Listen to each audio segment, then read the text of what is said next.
मनपाचा अनधिकृत अतिक्रमणावर हातोडा, परिसरातील अतिक्रमण भुईसपाट।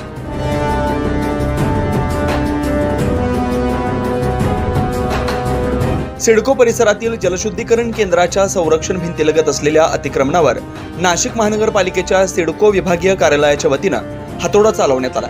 यात संपूर्ण अतिक्रमण जमीनदोस्त करण्यात आले।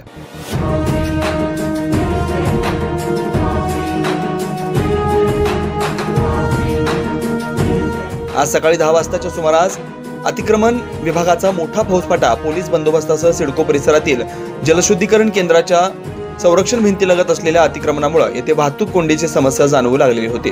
तर येथे आजपर्यंत अनेक लहान मोठे अपघात झाले, काहींना जीव देखील गमवावा लागला। सकाळी 10 वाजल्यापासून येथे मोठ्या प्रमाणावर उघड्यावर मद्यप्राशन केलं जात असल्याचं पाहायला मिळत होतं। अतिक्रमण उपायुक्त मयूर पाटील व सिडको विभागीय अधिकारी जयश्री बैरागी यांच्या मार्गदर्शनाखाली येथील अतिक्रमण मोहीम राबवण्यात आली।